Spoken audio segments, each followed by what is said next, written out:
Okay, it's Rabbi Shmuel Pollen. It's the fifth night of Chanuka. I've just lit the menorah. Now I'm going to do the song that we sing after the lighting of the menorah. Yidda, yidda, yidda, yidda, yidda, yidda, yidda, yidda,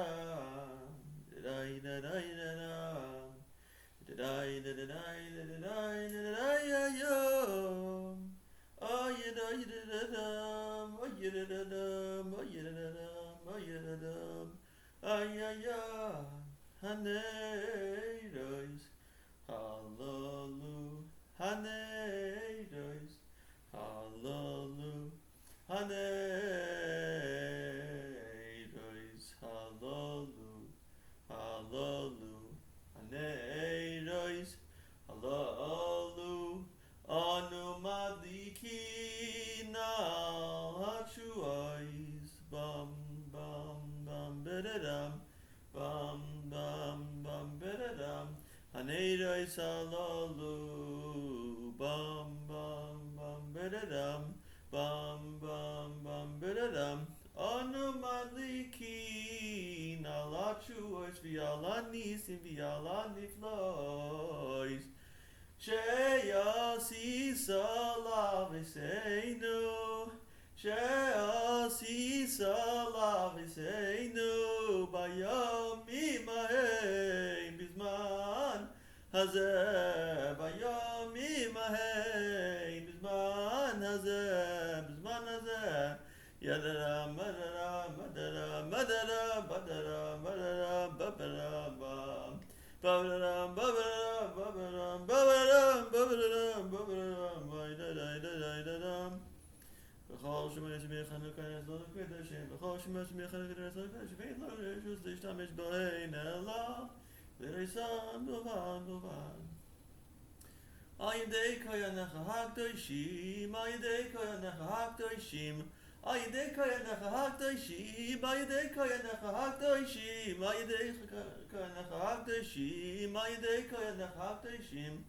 V'chol shemay shemay Chanuka nesol kedashim, v'chol shemay shemay Chanuka nesol kedashim, yein lanu reshus l'ishtamesh b'hein ela, l'reisam b'lvan b'lvan b'lvan. Kedei l'hoidos l'halel, l'hoidos l'halel, l'shimcha hagadol, l'hoidos l'halel, l'hoidos l'halel, l'shimcha hagadol, al nisecha, v'al nifleisecha, v'al yeshuaisecha, al nisecha, v'al nifleisecha, v'al yeshuaisecha. Now we're going to read the story of Hannah and her sons. And if this story does not make you a little emotional upon hearing it for the first time, then you are in need of some spiritual help. So this is from the L'chaim. This is a publication of Rabbi Shmuel Butman. It's a wonderful publication. On the back, it has the story of Hannah and her 7 sons. I'm going to read it to you. I don't normally just read. I like to just talk to the camera. But in this case, I think you will appreciate the written word here. King Antiochus was determined to enforce his vicious edicts upon the Jews, effectively destroying their attachment to the Torah. He forbade the observance of all religious laws. Anyone found with the Torah would be executed. Circumcision, kosher food, Shabbat, all vestiges of Judaism were outlawed. Philip was the appointed governor of Judea, and he set out to ruthlessly enforce the king's edicts. He decided to begin his campaign with the arrest of the notable sage and high priest Eleazar. Eleazar thwarted Philip's design by choosing martyrdom over submission. Soon thereafter, Hannah and her 7 sons were arrested. When the king, who was returning to Antioch, heard about the events in the Holy Land, he decided to take an active role in enforcing his decrees. The mother and her sons were bound and brought before the king. Antiochus tried to convince the eldest boy to abandon the Torah. The youth responded with great confidence. Why do you bother with this long speech trying to inflict your abominable religion upon us? We are ready for death for the sake of our great holy Torah. Go ahead and kill us. The king was furious, and he ordered the boy's tongue, hands, and feet severed and placed in a fire. The soldiers proceeded to torture the boy, forcing his mother and 6 brothers to watch his excruciating pain. Antiochus was sure this sight would intimidate his prisoners, into unquestioning submission.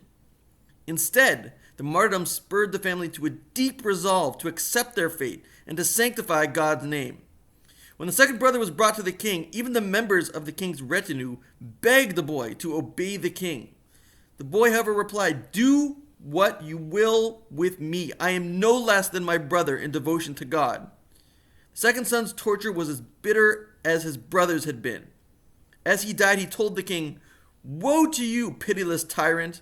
Our souls go to God, and when God will awaken the dead and his martyred servants, we will live, but you, your soul, will dwell in a place of eternal abhorrence." To the amazement of all, the third brother unflinchingly suffered the same fate. The fourth brother echoed his brother's exhortations and faced his brutal death with firm resolve. Before he was killed, the fifth brother turned to Antiochus and said, "Don't suppose that God has handed us over to you to exalt you, or because he hates us. It is because he loves us and has granted us this honor. God will take his vengeance upon you and your progeny." The bloodlust of the king was not assuaged, and the sixth brother was brought to the same end as his brothers who preceded him. His words bespoke his deep faith that God would ultimately requite the suffering of his servants. Throughout this horrible sequence, Hannah stood by her sons, giving them strength and encouragement. Now only the youngest child remained to face the king. When they brought the boy, the king offered him gold and silver if he would do his will. The 7-year-old boy displayed the same courage as his brothers and taunted the king to carry out his threats.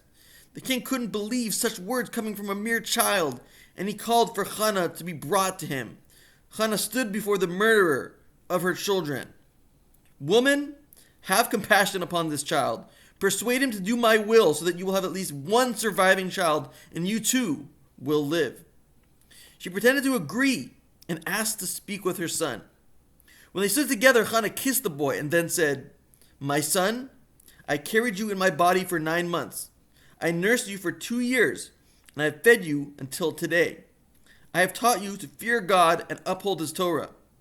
See the heaven and the earth, the sea and the land, the fire, the water, the wind, and every other creation. Know that they were all created by God's word.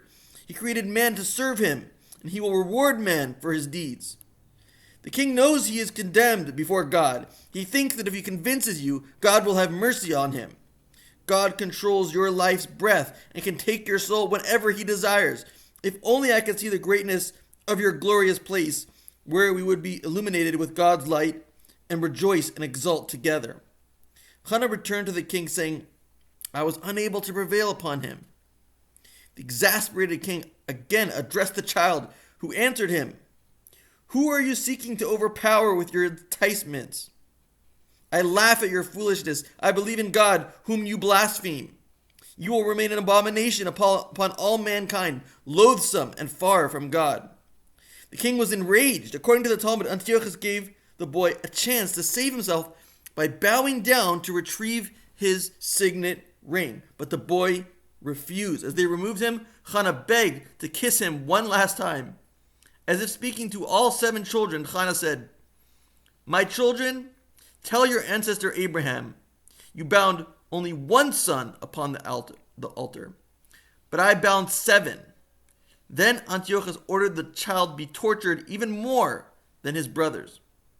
Hannah was left surrounded by the mutilated bodies of her sons, a prayer exalting God on her lips.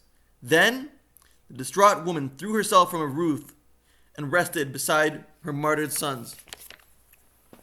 As hard as that story is to understand how God could allow such a thing to happen, whatever the answer is, and even if there is no answer, the truth is that this story goes to the heart of what a Jew is. Happy Chanuka.